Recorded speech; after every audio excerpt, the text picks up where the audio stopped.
But पहले ना एक काम करते हैं, आज पहले हम ऑल इंडिया फाइनेंशियल इंस्टीट्यूशन ये जो है ना, इनको एक बार डिस्कस कर लेते हैं, फिर हम आगे अकॉर्डिंगली ये कोऑपरेटिव्स वगैरह नेक्स्ट लेक्चर में देख लेंगे। ठीक है जी। तो आज हम डिस्कस करेंगे क्या, AIFI all India financial institutions. ठीक है, इनको डिस्कस करेंगे। तो स्टार्ट करते हैं। देखो यहाँ पर ना आपको 4 majorly all India financial institution देखने को मिलते हैं। इसके अलावा भी देखो ऑल इंडिया फाइनेंशियल इंस्टीट्यूशंस होते हैं। यहाँ पर जिनकी हम बात कर रहे हैं ना, वो एक तरह से ये RBI के द्वारा रेगुलेट किए जाते हैं। ठीक है ना। एक और भी था, जैसे मैं आपको बाद में ना DFI है बेसिकली, उसकी डिस्कशन भी करूंगा, पर अभी पहले ये 4 डिस्कस करेंगे। दैट इज, पहला है एग्जिम बैंक 1982 का, नाबार्ड है, फिर नेशनल हाउसिंग बैंक है और सिडबी है। एक एक करके इन चारों को देख लेते हैं। पहला है एग्जिम बैंक। देखो एग्जिम बैंक ना 2 वर्ड से मिला है। एक है EX का मतलब है एक्सपोर्ट, IM का मतलब है इंपोर्ट। तो सिंपली क्या है ये एक export import bank of India है। ठीक है ना। तो यानी कि नाम से ही चीजें क्लियर होगी कि एक्सपोर्ट इंपोर्ट पे ऊपर ये फोकस करता है। कैसे, देखो इसको बनाया गया था 1982 के अंदर एक पार्लियामेंट के एक्ट के द्वारा, दैट इज एग्जिम एक्ट 1981। तो इस पर्टिकुलर एक्ट के अंदर इसको बनाया गया था। जैसे RBI का हमने देखा था ना कि RBI एक्ट 19 जो मतलब 1935 में उसने स्टार्ट किया, 1934 एक्ट के कॉरस्पॉन्डिंग। तो वो सारी चीजें सिमिलर मैनर में यहाँ पे भी वही है कि एग्जिम बैंक बनाने के लिए क्या किया गया, एग्जिम एक्ट पास किया गया। ये एक तरह से ना इंडिया का जैसे इंटरनेशनल ट्रेड होता है दूसरी कंट्रीज के साथ, राइट, तो उसको किस तरह से हम फैसिलिटेट कर सकते हैं, या फिर उसको कैसे प्रमोट करें, या फिर at the same time financing का काम भी यहाँ पे हो सकता है कि कैसे इंटरनेशनल ट्रेड को बढ़ावा देना है।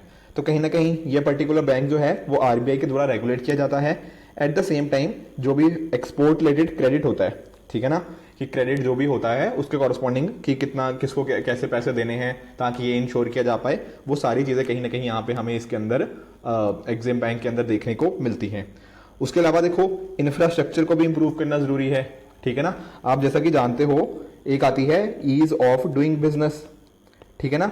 उसी तरह से ना ईज ऑफ ये सारी चीजें भी आती हैं कि किस तरह से हम एक्सपोर्ट में कितने अच्छे हैं, क्या हमारा प्रॉपर इंफ्रास्ट्रक्चर है या नहीं है, क्या जो हमारा इक्विपमेंट है, या फिर जो भी ओवरसीज के लिए जब हम एक्सपोर्ट करते हैं जो भी प्रोसेसेस होते हैं, ठीक है ना, कैसे प्रोसेसेस हैं, तो इन सभी को भी कहीं ना कहीं किस तरह से हम स्ट्रीमलाइन कर सकते हैं ताकि एक्सपोर्ट्स हमारे बढ़ पाएं।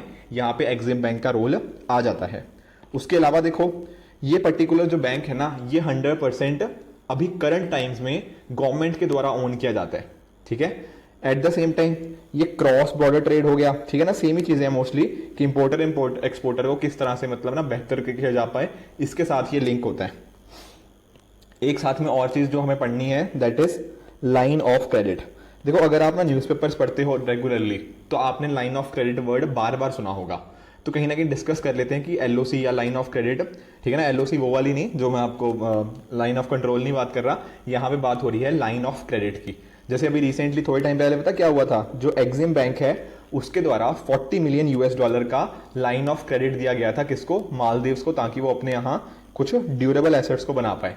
राइट। तो समझते हैं कि ये LOC है क्या। देखो लाइन ऑफ क्रेडिट में ना यहाँ पे चलो हमने कस्टमर बना दिया, यहाँ पर आप किसी कंट्री को भी समझ सकते हो। जैसे हम अभी मालदीव्स का केस डिस्कस कर रहे थे ना, तो मान लो कि ये मालदीव्स की गवर्नमेंट है। ठीक है जी। तो जो होता है क्या है कि और ये है हमारा एग्जिम बैंक। तो एग्जिम बैंक ना एक तरह से इनको एक तरह का लोन ऑफर कर देता है। जैसे इस केस में कितना किया, $40 मिलियन का। अब लोन इसको ऑफर किया है, मतलब एक्सटेंड किया है एक तरह से। क्या इसका मतलब ये है कि 40 के $40 मिलियन ये उसी टाइम यूज कर लेगा? देखो इसकी मर्जी है। जैसे फॉर एग्जांपल हमने इसको बोल दिया कि आप ना अपने यहाँ इंफ्रास्ट्रक्चर क्रिएट कर सकते हो $40 मिलियन का। ठीक है। अब हमने मान लो ये ऑफर किया इसको 1 जनवरी 2022 को। अब हो सकता है कि मालदीव्स की गवर्नमेंट को आज सिर्फ $1 मिलियन की नीड हो। ठीक है ना। तो आज ये 1 जनवरी को $1 मिलियन निकाल लेगा। फिर हो सकता है कि 2 महीने बाद मान लो 1 मार्च 2022 को इसको $10 मिलियन चाहिए हो, तो ये 10 मिलियन निकाल लेगा। तो इस तरह से किसी भी तरीके से मतलब ना धीरे धीरे इंस्टॉलमेंट्स में ये $40 मिलियन तक यूज कर सकता है। मतलब हमने ना एक तरह से इसको एक्सेस दे दिया कि जब तेरा मन हो तू इतने पैसे यहां से निकलवा सकता है। ठीक है ना। और उसको कॉरस्पॉन्डिंगली जो भी पर्टिकुलर पर्पस है, जैसे इस केस में ड्यूरेबल एसेट्स क्रिएट करने हो, उस पर्टिकुलर पर्पस के लिए यूज किया जा पाए। ठीक है ना। तो एक तरह का ये ओपन एंडेड लोन होता है। ठीक है ना। ऐसा नहीं है कि अच्छा 40 के 40 मिलियन दे दिए तो आपको 40 के ऊपर ही इंटरेस्ट देना पड़ेगा, नहीं। जैसे इसने पहली जनवरी को 1 मिलियन निकाला था ना, तो वहां से इसका 1 मिलियन के कॉरस्पॉन्डिंग इसको इंटरेस्ट देना पड़ेगा। फिर 1 मार्च 2022 को 10 मिलियन और निकाल लिए तो इस 10 मिलियन के कॉरस्पॉन्डिंग देना पड़ेगा। तो 40 मिलियन तो एक तरह से ना टोटल है कि कितना ये मैक्सिमम कर सकता है, उसमें से जैसे जैसे वो निकालता रहेगा उसके कॉरस्पॉन्डिंग वो अकॉर्डिंगली उसकी मतलब उसके कॉरस्पॉन्डिंग उसको बाद में जब टाइम एंड होने के बाद उसको कॉरस्पॉन्डिंगली इंटरेस्ट देना पड़ेगा उस पर्टिकुलर चीज के ऊपर। समझ आ गया। अब यही पर्टिकुलर चीज ना मैंने यहां पे लिखी हुई है, एक बार इसको पढ़ लेते हैं ताकि क्लैरिटी हो जाए। ये क्या है, एक प्रकार की क्रेडिट फैसिलिटी है ना। क्रेडिट दिया जा रहा है तो ये क्रेडिट फैसिलिटी होगी जो कि किसी बैंक के द्वारा या फिर फाइनेंशियल इंस्टीट्यूशन के द्वारा एक्सटेंड करी जाती है। देखो ये गवर्नमेंट को भी हो सकता है, किसी बिजनेस को भी की जा सकती है, या फिर इंडिविजुअल कस्टमर को भी, जैसे आप भी होते हो। देखो जैसे आप ना थोड़ा क्रेडिट कार्ड का एग्जांपल समझो, आप काफी हद तक ना क्रेडिट कार्ड के साथ इस चीज को लिंक कर सकते हो। मतलब बाकी सारी चीजें डिफरेंट है बट मैकेनिज्म सेम है। जैसे आपकी हो सकता है क्रेडिट कार्ड की ना लिमिट होगी, मान लो 1 लाख है या 2 लाख है। अब आपकी मर्जी है ना कि आप इसमें से कितना निकालना चाहो या कितने की शॉपिंग करना चाहो। मान लो आपने 10,000 की शॉपिंग करी तो 10,000 तो आपने एक बार यूज कर लिया। उसी तरह से लाइन ऑफ क्रेडिट है, जितने के आप यूज कर रहे हो वो कॉरस्पॉन्डिंग में ना उसके कॉरस्पॉन्डिंग उसको क्रेडिट देना पड़ता है, मतलब सॉरी इंटरेस्ट देना पड़ता है। ये तो मैक्सिमम लिमिट है ना 1 लाख 2 लाख। जरूरी तो नहीं है कि आप सारा का सारा उसमें से यूज ही करोगे, पर लोन के केस में तो पूरा ही होता है ना कि अगर बैंक ने किसी को लोन दिया 2 लाख का तो 2 लाख के ऊपर ही उसको इंटरेस्ट देना पड़ेगा। पर जब क्रेडिट कार्ड की बात करते हैं तो वो 2 लाख तक मैक्सिमम निकलवा सकता है एंड अकॉर्डिंगली टाइमली पेमेंट उसमें से कर देगा, राइट।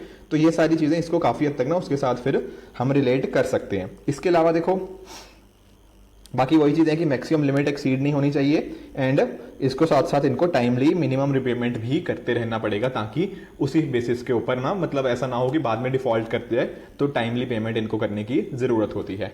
इसके अलावा एक चीज रियलाइज करो, ये कोई ग्रांट नहीं है बट एक सॉफ्ट लोन है। अब इनमें ना फर्क समझना, काफी स्टूडेंट्स को कंफ्यूजन होती है। देखो ग्रांट तो एक तरह से ना हम मान लो किसी को ना ग्रांट दे दिया, जैसे इंडिया ने बोला कि मैं ना तेरी मदद के लिए ग्रांट दे रहा हूं। जैसे मान लो कि जैसे भूटान में मान लो अर्थक्वेक आ गया, एग्जाम्पल समझ लो, ठीक है। तो इंडिया ने ना इसको ग्रांट दे दिया कि तुम इतने पैसे रख लो, ठीक है ना। एक तरह से बोल दिया कि ये लो इतने पैसे तुम रख लो, इसे वापस करने की जरूरत नहीं है, ठीक है ना। जैसे हम किसी कंट्री का हेल्प करने के लिए दे देते हैं कि या फिर कि पेरेंट्स ने आपको पैसे दिए और एक तरह से बोल दिया कि ये रख लो, आपको पैसे लौटाने की जरूरत नहीं है, तो ये क्या हो गया, ये एक तरह की ग्रांट हो गया, ठीक है। On the other hand soft loan में क्या होता है, सॉफ्ट लोन में आपको पैसे वापस करने पड़ते हैं, ठीक है ना। आपने किसी को लोन दिया, ये लोन आ गया ना वर्ड, तो पैसे आपको वापस करने पड़ेंगे।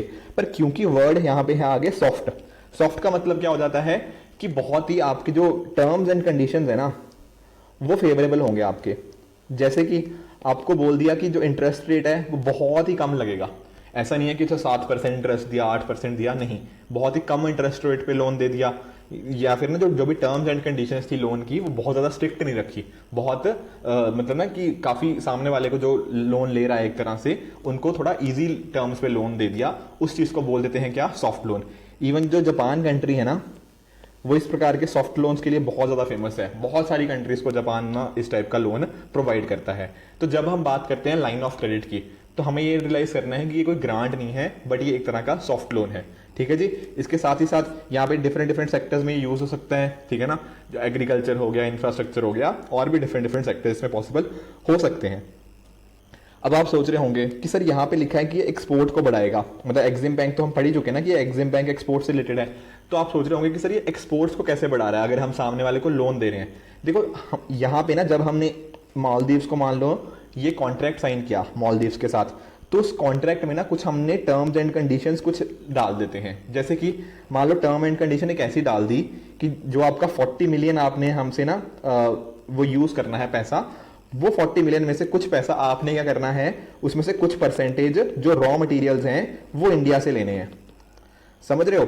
जैसे मान लो कि अभी जो मालदीव्स है तो मालदीव्स को हमने बोला कि जब 40 मिलियन देना है ना, 40 मिलियन मान लो इससे रोड बनानी है आपको, ठीक है। अब रोड बनाने के लिए बहुत सारा रॉ मटेरियल चाहिए होगा, कुछ है ना, मतलब अलग अलग टाइप के रॉ मटेरियल। तो जितना भी रॉ मटेरियल आप यूज कर रहे हो ना रोड बनाने में, उसमें से कुछ परसेंट आप इंडिया से लेके जाओगे रॉ मटेरियल, ठीक है। या रॉ मटेरियल हो गया या कुछ इंफ्रास्ट्रक्चर के लिए कोई भी मैन पावर हो गया या कुछ भी, मतलब तो कुछ इस तरह से ना कुछ हर केस में टर्म्स एंड कंडीशन हो सकती हैं। जैसे जनरली क्या होता है कि 75% वैल्यू जो होती है कॉन्ट्रैक्ट की वो इंडिया से सोर्स होती है। तो जब मालदीव्स वाले वहां पे अपने कंट्री में कंस्ट्रक्शन करेंगे, मान लो कुछ चीज, तो वो क्या करेंगे, वो कंस्ट्रक्शन के लिए इंडिया से लोग मंगवाएंगे या फिर इंडिया से कुछ सामान मंगाएंगे जो रॉ मटेरियल की तरह यूज होगा, या फिर और भी डिफरेंट डिफरेंट जो चीजें होंगी वो इंडिया से यूज होंगी। इससे फायदा क्या हुआ, देखो फायदा हुआ मालदीव्स को कि वहां पे उनका कॉरस्पॉन्डिंग इंफ्रास्ट्रक्चर बन गया, ठीक है ना, उनको कम इंटरेस्ट रेट पे उनको अच्छा से लोन मिल गया। इंडिया को क्या फायदा हुआ, इंडिया के देखो एक तो मालदीव्स के साथ रिलेशन अच्छा हो गया, ठीक है ना, मतलब ये भी तो एक तरह से हम इवन ना जब हम मेंस के अंदर आंसर लिखेंगे ना कि मान लो इंडिया मालदीव्स का, तो कहीं ना कहीं ये भी आप इस तरह से लिख सकते हो कि इंडिया जो बाकी और कंट्रीज है ना रीजन के अंदर उनकी हेल्प करता है इस तरह से लाइन ऑफ क्रेडिट दे पे, या फिर ग्रांट वगैरह भी काफी कंट्रीज को देता है। तो इंडिया और मालदीव्स के रिलेशन अच्छे हो गए, इंडिया का एक्सपोर्ट बढ़ गया, ठीक है ना, उससे हमारे पास फॉरेक्स आ गया, फॉरेन एक्सचेंज रिजर्व, साथ ही साथ इंडियन लोगों की एम्प्लॉयमेंट बढ़ जाएगी, ठीक है ना, जब हमारा सामान बाहर दूसरी कंट्रीज में यूज किया जाएगा तो वो लोग भी मतलब ना ज्यादा मतलब प्रोड्यूस करेंगे, तो कहीं ना कहीं इंडियन डिमांड अकॉर्डिंगली बढ़ती है। तो ये डिफरेंट डिफरेंट एडवांटेजेस हो जाते हैं corresponding to line of credit. ठीक है जी, समझ आ गया ये पूरा एग्जिम बैंक क्या होता है। ठीक है, आगे चलते हैं एंड डिस्कस कर लेते हैं हमारे नाबार्ड बैंक के बारे में। देखो जब मैं बात करता हूं देखो नाबार्ड की, तो नाबार्ड की फुल फॉर्म क्या है, national bank for agriculture and rural development. तो यहां पे ना दो वर्ड्स आए इसके अंदर मेजरली, एक आ गया एग्रीकल्चर और दूसरा आ गया रूरल डेवलपमेंट। तो यहां पे नाबार्ड बैंक क्या करेगा, मतलब एक तरीके से इसका काम देखो पूरा कहां फोकस्ड है। एक तो ये है कि एग्रीकल्चर को किस तरह से बढ़ावा दिया जाए, ठीक है ना, जो एग्रीकल्चर सेक्टर में लोगों को इश्यूज फेस होते हैं उनको कैसे किया जाए। उसके साथ ही साथ रूरल एरियाज में और भी तो हो सकती हैं चीजें, मतलब एग्रीकल्चर चलो मेन ऑक्यूपेशन है लोगों का, पर रूरल एरियाज में और भी तो इश्यूज होते हैं। तो वो जो नॉन एग्रीकल्चर वाले जो इश्यूज बाकी रह गए उनको कैसे अपलिफ्ट करना है, एक तरह से उसके कॉरस्पॉन्डिंग भी ये नाबार्ड बैंक काम करता है, ठीक है ना, ताकि ये फ्लो ऑफ क्रेडिट मतलब जो लोगों तक क्रेडिट पहुंचेगा एग्रीकल्चर वालों के पास भी और नॉन एग्रीकल्चर सेक्टर वालों के पास भी, तो कहीं ना कहीं उनके पास ज्यादा मतलब एक तरह से ना कह सकते हो कि वो प्रॉपर डिसीजन मेकिंग उस हिसाब से कर पाएंगे, क्योंकि उनके पास जब पैसे आएंगे तो किस तरह से उसको यूज करना है, कैसे अपनी एफिशिएंसी को बढ़ाना है, वो डिफरेंट डिफरेंट चीजें इसमें कवर करी जा सकती हैं। तो एक तरह से ये रूरल इंडिया को एडवांस करने में बहुत ही यूजफुल है। ये पर्टिकुलर जो बैंक है मतलब नाबार्ड है बेसिकली, वो 100% ओन किसके द्वारा किया जाता है, गवर्नमेंट ऑफ इंडिया के द्वारा। देखो एक्चुअल में ना ये ना पता क्या है, यहाँ पे डिफरेंट डिफरेंट जब भी हम ऑल इंडिया फाइनेंशियल इंस्टीट्यूशन की बात करेंगे, यहाँ पे ओनरशिप ना थोड़ा थोड़ा चेंज होती रहती है। जैसे पहले ये पर्टिकुलर ओनरशिप ना आरबीआई के पास कुछ परसेंटेज थी इसके अंदर, मतलब नाबार्ड के अंदर कुछ आरबीआई का भी स्टेक था, बट 2018 के बाद क्या हुआ, ये 100% गवर्नमेंट के द्वारा ओन किया जाने लग गया। ठीक है, तो हमें उतनी डिटेल में नहीं जाना कि पहले क्या था अब क्या था, पर अब का मतलब अब का देख लो, अब है 100% owned by government of India. ये पर्टिकुलर बैंक मतलब नाबार्ड बैंक भी कैसे बना, ये भी एक्ट के अंदर ही बना, नाबार्ड एक्ट 1981 उसके कॉरस्पॉन्डिंग इसको बनाया गया। ठीक है जी, साथ ही साथ एक पर्टिकुलर कमेटी है शिवरामन कमेटी, इसका नाम भी आप ध्यान रख सकते हो। इस पर्टिकुलर कमेटी के रिकमेंडेशंस के बेसिस के ऊपर इसको बनाया गया था। उसके साथ ही आप एक चीज याद करो, मैंने आपको पिछले लेक्चर में भी एक चीज बताई थी, ठीक है, नाबार्ड के बारे में याद करो मैंने क्या बताया था। एक पर्टिकुलर इंस्टीट्यूशन का ना मैंने आपको बताया था कि जो नाबार्ड होता है वो रेगुलेटर होता है, याद आया जब मैंने बताया था आपको क्या कि इमीडिएट एंड अल्टीमेट किसका था, मैंने बताया था आरआरबी का। रीजनल रूरल बैंक पढ़े थे ना पिछली क्लास में, तब मैंने बताया था कि इमीडिएट रेगुलेटर कौन होता है आरआरबी का, वो होता है नाबार्ड, और अल्टीमेट रेगुलेटर कौन होता है, वो होता है रिजर्व बैंक ऑफ इंडिया यानी कि आरबीआई। तो यही चीज यहां पे लिखी हुई है कि रेगुलेटरी अथॉरिटी ऑफ आरआरबी। उसके साथ ही साथ कोऑपरेटिव बैंक्स की जो रेगुलेटरी है ना, वो पर्टिकुलर भी किसके अंदर होती है, नाबार्ड के अंदर ही। ठीक है, इवन ना देखो कोऑपरेटिव बैंक्स का भी जो अमेंडमेंट आया था उसके अंदर पढ़ेंगे कि कैसे आरबीआई को ज्यादा पावर्स दे दी गई हैं, वो चीज भी अकॉर्डिंगली हम पढ़ेंगे। पर यहाँ पे एक बार आप पहले अभी नोट कर दीजिए, वो कोऑपरेटिव का हम अकॉर्डिंगली वहां पे कवर कर लेंगे। इसके साथ ही साथ नाबार्ड के देखो और भी कुछ ना छोटे छोटे फंक्शंस हैं, जैसे कि किस तरह से साउंड बैंकिंग प्रैक्टिसेस को करना है, इंटीग्रेट करना है कोर बैंकिंग सोल्यूशन के साथ, ये सारी चीजें। देखो एक्चुअल में है क्या, आप ये चारों के चारों ऑल इंडिया फाइनेंशियल इंस्टीट्यूशन का इंपॉर्टेंस समझो।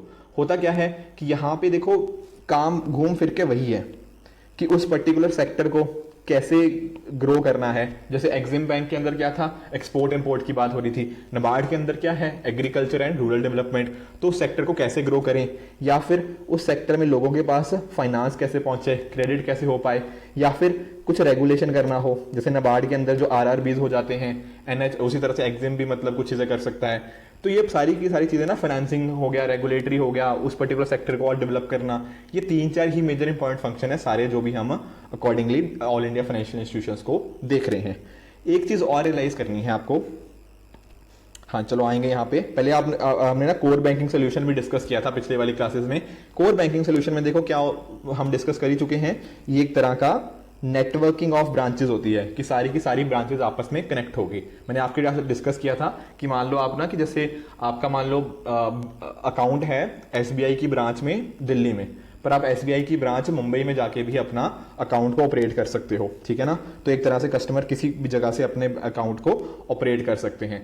तो कहीं ना कहीं इससे पता होता क्या है, इससे आप ब्रांच के कस्टमर नहीं रहते, आप पूरे के पूरे बैंक के कस्टमर हो जाते हो, ठीक है। उसी तरह से मैंने आपको ई कुबेर प्लेटफॉर्म भी बताया था, याद है ना, आरबीआई का जो कोर बैंकिंग सोल्यूशन प्लेटफॉर्म है, जहां पे डिफरेंट डिफरेंट चीजों को, गवर्नमेंट सिक्योरिटीज, इन सभी चीजों को परचेज वगैरह किया जा सकता है, राइट। तो ये सारी चीजें भी कहीं ना कहीं नाबार्ड के अंदर ही कवर होती हैं।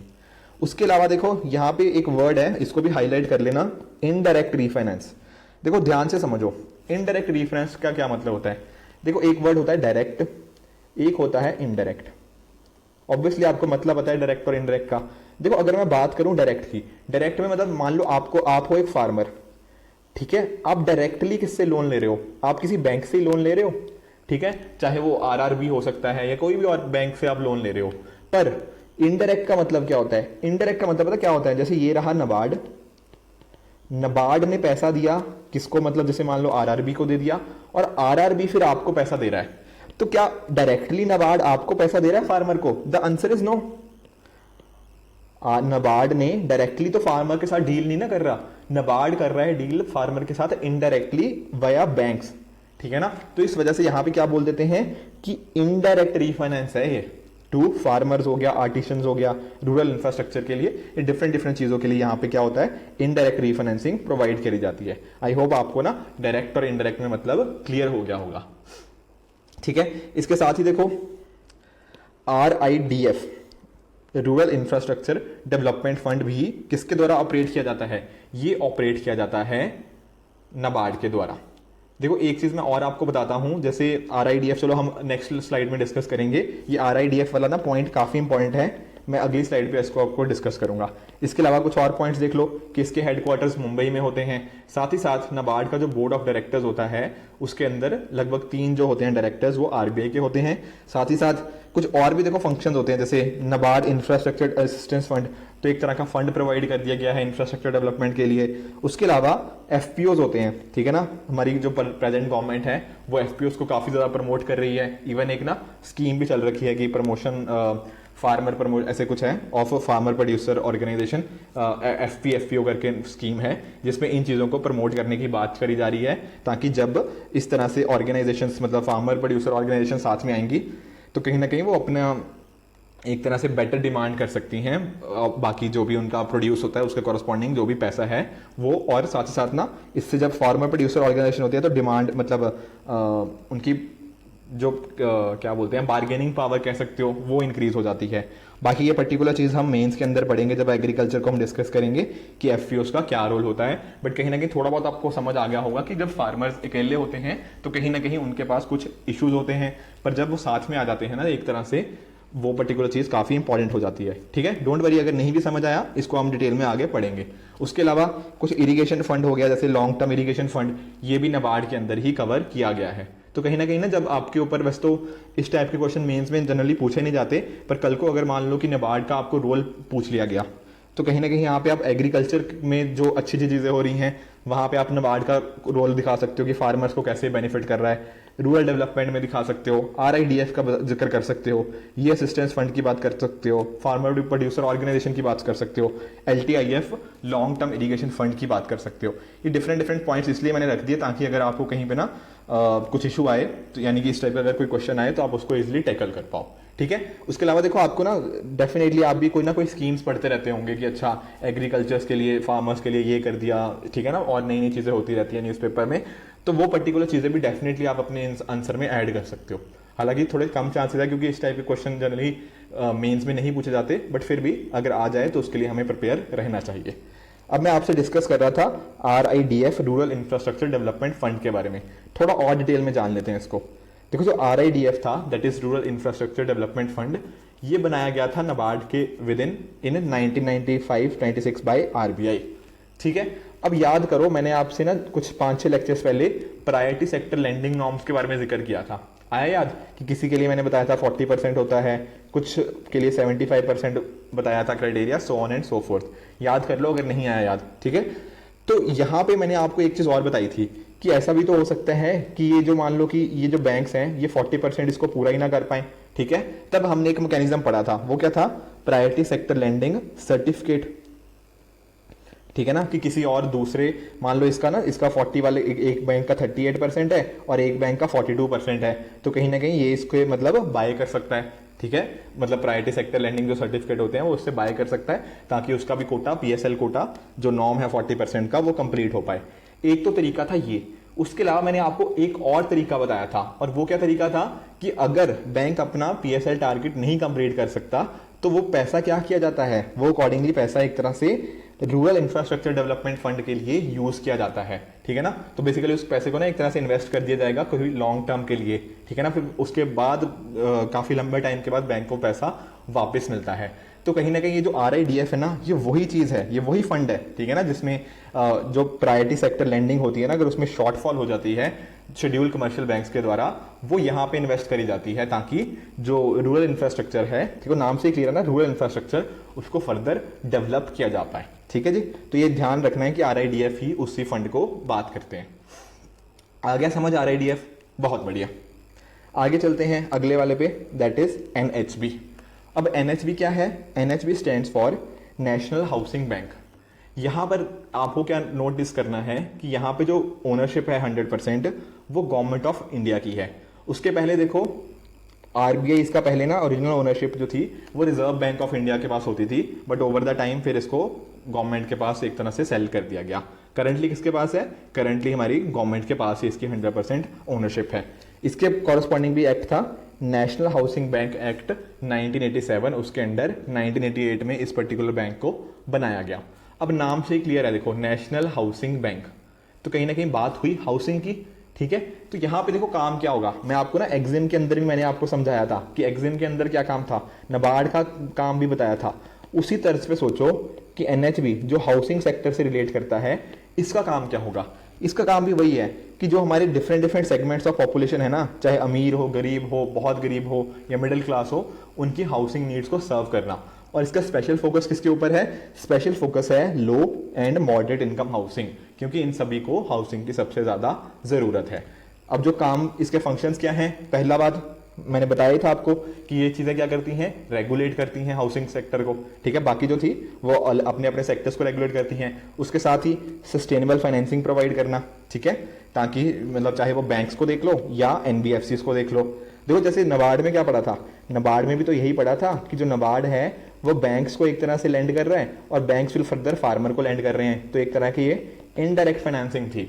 उसी तरह से यहाँ पे भी NHB भी वही कर रहा है। NHB भी NBFCs हो गया, ठीक है। NBFCs क्या होते हैं ये अगले लेक्चर में पढ़ेंगे, या बैंक्स हो गया, इनको एक तरह से फाइनेंस प्रोवाइड करता है ताकि अकॉर्डिंगली आगे हाउसिंग प्रोजेक्ट्स में वो फाइनेंस को यूज किया जा पाए। साथ ही साथ हाउसिंग सेक्टर को डेवलप कैसे करना है। And at the same time एक प्रीलिम्स का क्वेश्चन यहां से बन सकता है कि रेजिडेक्स इंडेक्स, ठीक है, ये पर्टिकुलर इंडेक्स किसके द्वारा रिलीज किया जाता है? तो आपने क्या बताना है, ये पर्टिकुलर इंडेक्स रिलीज किया जाता है by National Housing Bank, that is NHB, ताकि जो रेजिडेंशियल रियल एस्टेट के प्राइसेस हैं उनको मॉनिटर किया जा पाए कि अच्छा ये जो रियल एस्टेट के प्राइसेस हैं ये कितनी तेजी से बढ़ रहे हैं, कितनी तेजी से कम हो रहे हैं, ये जो भी चेंजेस आ रहे हैं वो इस रेजिडेंस इंडेक्स के अंदर कवर कर लिए जाते हैं। यानी कि इन सभी चीजों को यहाँ पे अकॉर्डिंगली मॉनिटर किया जाता है कि किस तरह से ये चीजें चेंज हो रही हैं, ठीक है।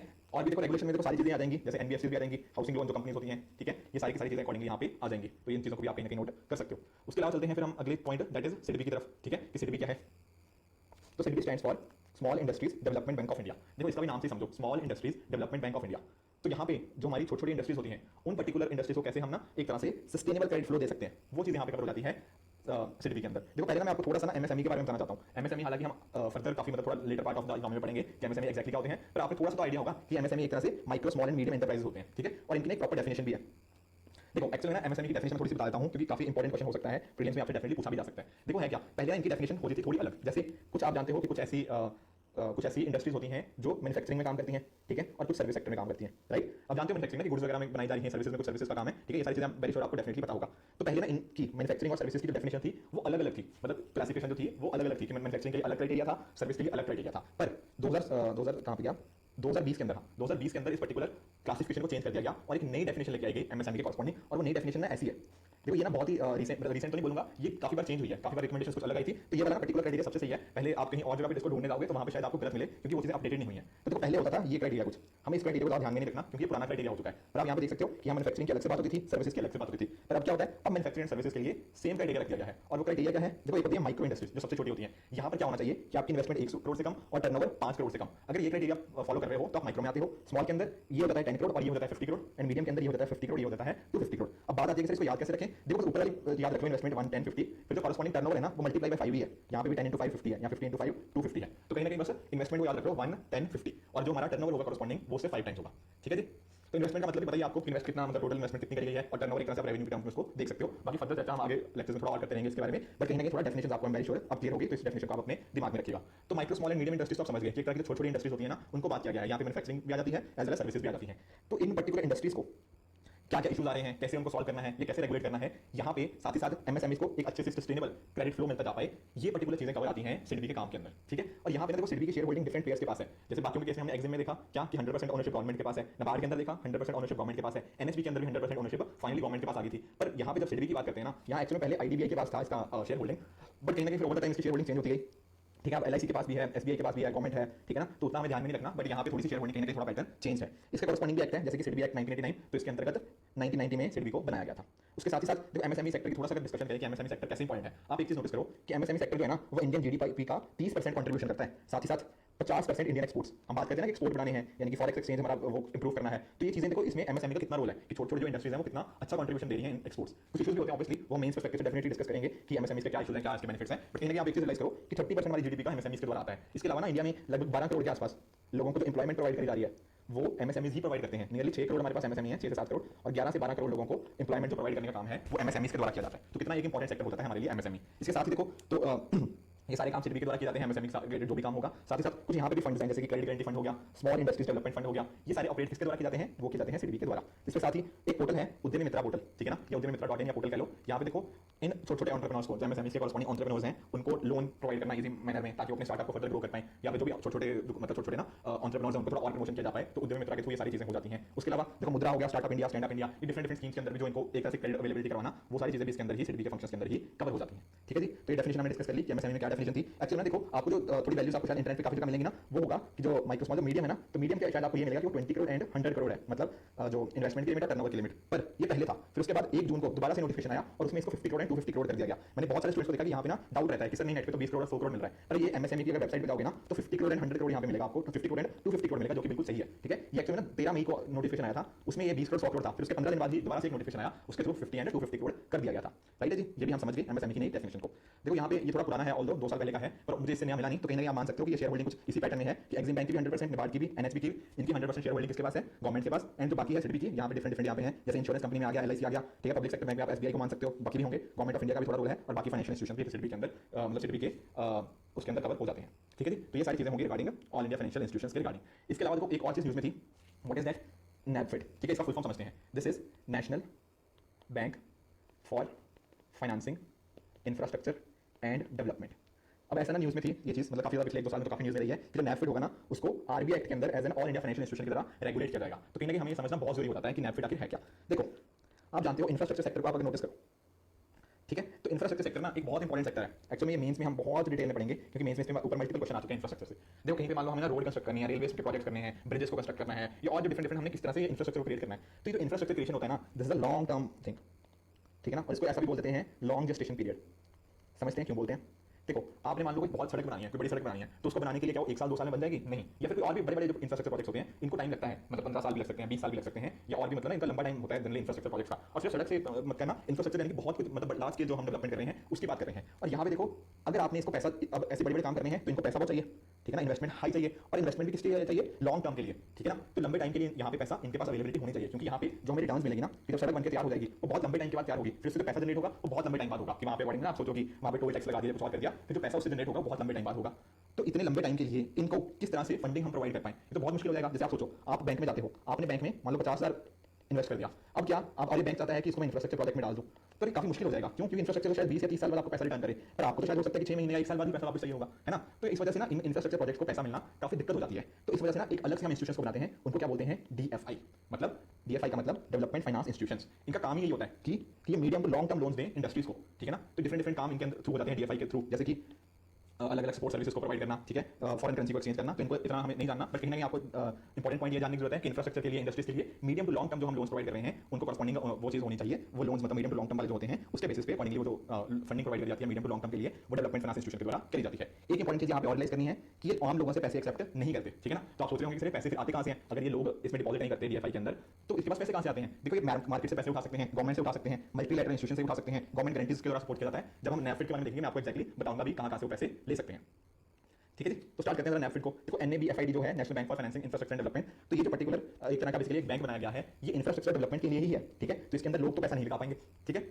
और इसका रोल भी वही है। क्या रोल है? जो फाइनेंशियल ऑब्जेक्टिव है यही है कि किस तरह से हम इंफ्रास्ट्रक्चर प्रोजेक्ट्स के लिए जो इंटायरली या पार्टली लोकेटेड है, देखो ध्यान से देखना यहाँ पे इंटायरली और पार्टली। कई बार ना यहाँ पे यूपीएससी आपको कंफ्यूज कर देगा कि only which are located only entirely in India. तो देखो नहीं, इंटायरली इंडिया में हो वो तो उनको है ही है, साथ ही साथ अगर उनका कुछ हिस्सा इंडिया में हो तो वहां पर भी अकॉर्डिंगली उसको फाइनेंस कर सकते हैं, ठीक है। और डेवलपमेंट ऑब्जेक्टिव क्या है कि किस तरह से एक तरह से जो मार्केट है उसको डेवलप करना, जो बॉन्ड्स के लिए, लोन्स के लिए, डेरिवेटिव्स के लिए, ताकि इंफ्रास्ट्रक्चर फाइनेंसिंग हो पाए। एक्चुअली इशू देखो इंफ्रास्ट्रक्चर रिगार्डिंग सबसे बड़ा इशू फाइनेंसिंग का ही है कि कोई भी इतने लॉन्ग टर्म के लिए ना, जिसको मैंने लॉन्ग जेस्टेशन पीरियड बोला था कि लॉन्ग टर्म के लिए इनको पैसा मिलना बहुत मुश्किल हो जाता है, कि कोई भी इतने लंबे टाइम के लिए पैसा नहीं लगाता। तो ये पर्टिकुलर NAFID के थ्रू ये इंश्योर किया जाएगा कि किस तरह से लंबे टाइम के लिए हम इंफ्रास्ट्रक्चर फाइनेंसिंग को इंडिया के अंदर इंप्रूव कर सकते हैं, चाहे बॉन्ड मार्केट हो, लोन्स हो, डेरिवेटिव्स हो, इनको अकॉर्डिंगली इंश्योर किया जा पाए। थोड़ा सा अगर हम DFI की हिस्ट्री देखें, देखो पहले भी ना इंडिया में इस प्रकार के बहुत सारे इंस्टीट्यूशंस को बनाया गया है। जैसे आपने ना ICICI के नाम सुना होगा। एक्चुअल में ICICI भी ना जब 1955 में स्टार्ट हुआ था तो एक तरह से DFI ही हुआ था, फिर बाद में 1990s में जाके ना इसको as a full fledge bank बना दिया गया था। तो उतना हमें नहीं जाना, बट कहीं ना कहीं मेरा कहने का मतलब है कि जो डेवलपमेंट फाइनेंस इंस्टीट्यूशन बनाने का आइडिया कोई नया आइडिया नहीं है। इंडिया में ऑलरेडी इस टाइप के बैंक्स होते हैं, ठीक है ना, ऐसे मतलब बहुत सारे बना रखे हैं, पर अभी गवर्नमेंट के द्वारा बेसिकली प्रपोज किया गया था कि हम एक नया DFI बनाएंगे, that is NAFID, national bank for financing infrastructure and development. इस चीज को बनाने की बात करिए, राइट। तो यहाँ पर इस पर्टिकुलर थोड़ा ये क्लियर नहीं आई अंडरस्टैंड, बट कहीं ना कहीं इसके अंदर इन्फॉर्मेशन काफी सारी दे रखी थी कि किस तरह से ना यहाँ पे DFI, जैसे आप देखो एक ना NIP डिस्कस करेंगे हम, नेशनल इंफ्रास्ट्रक्चर पाइपलाइन, या आपने ना वो सुना होगा PM गति शक्ति, ठीक है, काफी न्यूज में आता है, इसको भी हम डिस्कस करेंगे इंफ्रास्ट्रक्चर के अंदर ही। तो कहीं ना कहीं ये सारे प्रोजेक्ट्स के लिए बहुत सारा पैसा चाहिए और नियरली 111 लाख करोड़ के करीब पैसा चाहिए। तो ये पैसा कहां से आएगा? यहाँ पे इनका रोल आता है NAFID एंड बाकी और इंस्टीट्यूशंस का, किस तरह से अकॉर्डिंगली काम कर सकते हैं। इसके अलावा देखो ये भी आप समझिए किस तरह से इनका ना काम यही है, इंफ्रास्ट्रक्चर प्रोजेक्ट्स के लिए लोन्स एंड एडवांसेस को देना, इन्वेस्टमेंट को अट्रैक्ट करना, रीफाइनेंसिंग करना, ये सारी चीजें NAFID के अंदर आ जाती हैं। उसके अलावा भी देखो बाकी फंक्शंस भी हो सकते हैं, कंसल्टेंसी सर्विसेज, ठीक है ना। जरूरी नहीं होता, जैसे मैंने आपको फाइनेंशियल इंक्लूजन वाले टॉपिक में भी बताया था, मतलब फाइनेंशियल इंक्लूजन मैंने आपको बताया था कि सिर्फ बैंक अकाउंट खोल लेना ही फाइनेंशियल इंक्लूजन नहीं है, उसके अलावा अफोर्डेबिलिटी, एक्सेसिबिलिटी, अवेलेबिलिटी, ये सारी चीजें उसके अंदर आती हैं। इसके अलावा डिफरेंट कंसल्टेंसी सर्विसेज प्रोवाइड करना, लोगों को हेल्प करना, ठीक है ना, लोगों को एजुकेट इन्फॉर्मेशन प्रोवाइड करना, ये सारी चीजें कहीं ना कहीं इसके अंदर मतलब फाइनेंशियल इंक्लूजन का ही पार्ट है। उसी तरह से NAFID का काम सिर्फ फाइनेंस देना नहीं है, ठीक है, डेवलपमेंट करना भी है, ठीक है, infrastructure financing corresponding consultancy services करना, ठीक है, गवर्नमेंट की अथॉरिटीज का नेगोशिएट करना, ठीक है ना, ताकि ये चीज हो पाए। उसके अलावा फॉरेन पार्टिसिपेशन को किस तरह से इंफ्रास्ट्रक्चर प्रोजेक्ट के अंदर बढ़ाया जा सकता है, ये सारी चीजें भी NAFID के अंदर आ जाती हैं। तो एक तरह से ना मल्टी मतलब बहुत ही वाइडर रोल है इसका NAFID का, ठीक है। और अगर इसको बहुत अच्छे से इंप्लीमेंट किया जाए ना तो कहीं ना कहीं ये हमारे लिए काफी बेनिफिट हो सकता है, ठीक है। तो यहाँ पे देखो NIP का भी रोल हमने देखा, जो PM गति शक्ति था, ठीक है। और देखो कहीं ना कहीं अगर हमें इंडिया को आगे लेके जाना है ना तो हमें इंफ्रास्ट्रक्चर तो इंप्रूव अपना करना ही पड़ेगा। जैसे इंफ्रास्ट्रक्चर से रिलेटेड एक पॉइंट चीज होती है, वो होती है लॉजिस्टिक्स कॉस्ट, कि मान लो कोई चीज हमने बना ली, अब बनाने के बाद उसको फाइनल कंज्यूमर तक लेके जाना, वहां पे देखो ट्रेड का भी रोल आता है, ट्रांसपोर्ट का भी, और ये चीजें तभी बेहतर हो पाएंगे अगर हमारा इंफ्रास्ट्रक्चर अच्छा होगा। हमारे जो नितिन गडकरी जी हैं, जो हमारे मिनिस्टर्स हैं, उन्होंने ये बात बार बार बोली हुई है कि इंडिया का जो लॉजिस्टिक कॉस्ट है ना वो हमारी GDP का लगभग 14% है, बाकी कंट्रीज में 8 से 9% होता है। तो कहीं ना कहीं अगर हमने इस लॉजिस्टिक कॉस्ट को 14 से 8, 9 या 10% के आसपास कर दिया तो हमें बहुत ही अच्छा एडवांटेज मिलेगा, हमारा ease of doing business better हो पाएगा, ठीक है ना, और बाकी प्रोडक्ट्स की कॉस्टिंग बेटर हो पाएगी। ये सारी चीजें कहीं ना कहीं इसी के साथ रिलेटेड है, ठीक है। तो ये सारी चीजें NABFID के कॉरस्पॉन्डिंग। एक चीज और याद रखना कि यहाँ पे लोगों के द्वारा डिपॉजिट नहीं किया जा सकता, तो पैसा यहाँ पे आएगा कहां से? तो NAFID होगा वो पैसा बोरो कर सकता है गवर्नमेंट से, RBI से कर सकता है, बैंक से कर सकता है, म्यूचुअल फंड से कर सकता है, या इवन जो मल्टीलैटरल इंस्टीट्यूशंस होते हैं जैसे कि वर्ल्ड बैंक हो गया, ADB हो गया, इनके द्वारा भी जो पैसा मतलब यहाँ से भी पैसा लेके अकॉर्डिंगली इन्वेस्टमेंट या इंफ्रास्ट्रक्चर पर्पस के लिए वो यूज कर सकता है, ठीक है। तो ऐसे नहीं कुछ टारगेट है कि 3 साल के अंदर नियरली 5 लाख करोड़ का लोन देना है ताकि ये पर्टिकुलर पैसा कहीं इंफ्रास्ट्रक्चर में क्रिएट किया जा पाए। साथ ही साथ देखो ये एक्चुअली बजट 2021 में बात हुई थी NAFID सेटअप करने की, ठीक है। तो उसके अंदर फिर ना एक्ट वगैरह पास किया गया, ठीक है ना। तो NAFID एक्ट बाद में राजस्थान में पास कर दिया था, so on and so fourth, सारी चीजें इसके अंदर कवर कर जा सकती हैं। यहाँ पर भी देखो अलग अलग चीजें आती हैं कि गवर्नमेंट कितना पैसा दे रही है, वो चीजें चेंज होती रहती हैं, तो हमें उतना नहीं ध्यान देना क्योंकि हमें 1 साल बाद एग्जाम देना है, तो तब तक हो सकता है गवर्नमेंट कुछ पैसा इन्वेस्ट कर दे, हटा दे, वो सारी चीजें अकॉर्डिंग यहाँ पे चलती रहती है, ठीक है दोस्तों। तो ये सारी चीजें रिगार्डिंग ऑल